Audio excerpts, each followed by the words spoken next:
हरियाणा की हर अपडेट के लिए बेल आइकन दबाएं और सब्सक्राइब करें STV हरियाणा न्यूज। नमस्कार, आपके साथ मैं अनामिका। अजय मिश्रा। प्रदेश का अन्नदाता सड़कों पर है। किसानों ने सरकार के खिलाफ मोर्चा खोल रखा है। सियासी गलियारे में भी किसानों को लेकर हलचल तेज है। विपक्ष सरकार पर निशाना साध रहा है तो सरकार का साफ कहना है कि विपक्ष किसान के कंधे पर रखकर बंदूक चला रहा है। कृषि मंत्री ने पत्रकारों से बात की, बताया कि पिछली सरकार के मुकाबले बीजेपी सरकार ने किसानों के हित में फैसले लिए। रिपोर्ट देखिए।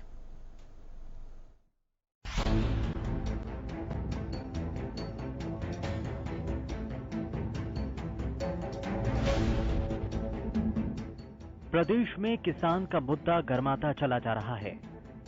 सरकार की तरफ से लाए जा रहे 3 अध्यादेशों की जंग अब सियासी गलियारों को और भी ज्यादा सुलगाने लगी है। आढ़ती और किसान अध्यादेश के खिलाफ हैं। प्रदेश में प्रदर्शन चल रहा है। प्रदर्शनकारियों को विपक्ष भी समर्थन कर रहा है, तो वहीं सरकार बार बार कह रही है कि वो किसान हितैषी है। विपक्ष किसानों को बरगला रहा है। दरअसल प्रदेश के कृषि मंत्री जेपी दलाल भिवानी के सेक्टर 13 स्थित अपने निवास स्थान पर पहुंचे, जहां उन्होंने पत्रकारों से बातचीत करते हुए विपक्ष पर निशाना साधा। कृषि मंत्री ने कहा कि विपक्ष किसानों को बहकाकर सिर्फ दलगत राजनीति कर रहा है। विपक्ष किसानों को भड़काकर उनसे प्रदर्शन करवाकर सिर्फ अपना हित साधना चाहता है।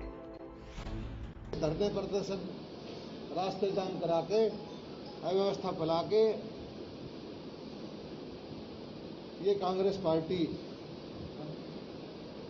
लोगों को गुमराह करके किसान के कंधे पर बंदूक रख के अपना मकसद साधना चाहती है। कृषि मंत्री यही नहीं रुके।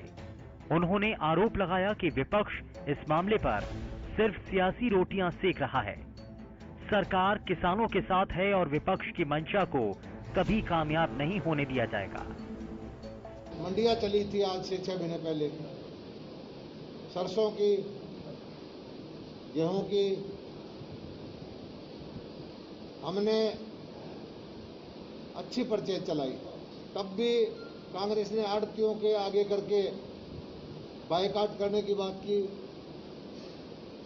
कि मंडियां ना चल पाए, किसान के पास पैसा न जा पाए और उनकी राजनीति सीखे। लेकिन हमने वो उनके मंशा को कामयाब नहीं होने दिया। अच्छी मंडियां चलाई, अच्छी परचेज की, बल्कि पहले से भी ज्यादा सुविधा से किसानों के उपज को ली। कृषि मंत्री ने कहा कि सरकार किसानों के हितों पर आंच नहीं आने देगी। प्रदेश का किसान विपक्ष के बहकावे में आने वाला नहीं। उन्होंने कहा कि केंद्र सरकार ने किसानों के हित में 3 नए अध्यादेश लागू किए। नए अध्यादेशों के लागू होने से किसानों को काफी फायदा होगा। किसानों को अपनी फसल बिक्री के लिए छूट दी गई है और किसी भी तरह से MSP कम नहीं होगी। उन्होंने कहा कि अब वन नेशन वन मार्केट की तर्ज पर किसानों को अपनी उपज किसी भी राज्य में ले जाकर बेचने की आजादी होगी। साथ ही ये किसान पर ही निर्भर करता है कि किसान अपनी फसल को मंडी में बेचेगा या मंडी से बाहर। किसान इसके लिए पूरी तरह से स्वतंत्र है। हमने किसान के कॉन्ट्रैक्ट करा के कोई निचोड़ ना ले, उसका प्रावधान किया। हम नहीं कहते आप कॉन्ट्रैक्ट फार्मिंग करो, हम ये भी नहीं कहते आप मंडी से बाहर बेचो। ये फैसला किसान खुद करेगा कि ठेके पे खेती करानी है, कंपनी का माल बोना है, कंपनी का बीज बोना है, नहीं बोना है, हम नहीं कहते। लेकिन उसको फायदा लगता है तो किसान करेगा।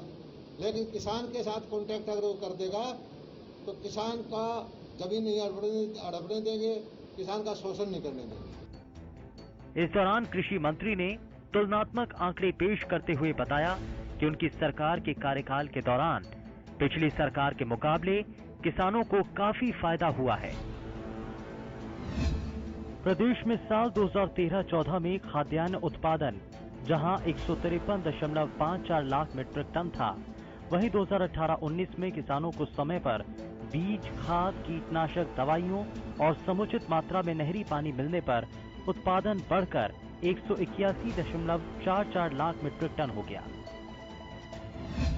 प्रदेश में फसल बीमा के नाम पर किसानों को साल 2005 से 2014 तक महज 164.30 करोड़ रुपए दिए गए, जबकि 2016 से 2019 तक किसानों को 2,545.96 करोड़ रुपए देकर प्रदेश की बीजेपी सरकार ने किसान हितैषी होने का प्रमाण दिया।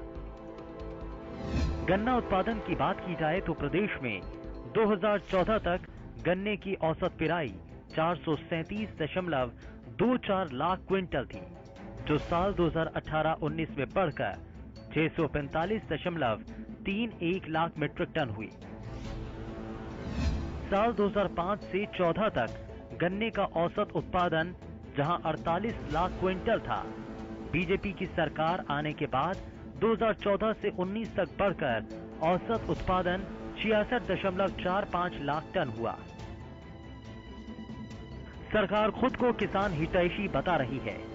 कृषि मंत्री का कहना है कि सरकार किसानों के हित में फैसले ले रही है और ये तीनों अध्यादेश भी किसानों और आढ़तियों के हक में हैं। लेकिन जो हालात अभी प्रदेश में बने हैं, उसे देखकर तो लगता है या तो ये अध्यादेश किसानों और आढ़तियों के हित के खिलाफ हैं, या फिर सरकार किसानों और आढ़तियों को इन अध्यादेशों के बारे में सही से समझा नहीं पा रही। बहरहाल मुद्दा जो भी हो, इन सब के बीच इस देश का अन्नदाता ही रहा है। हरियाणा न्यूज के लिए भिवानी से सुमित की रिपोर्ट।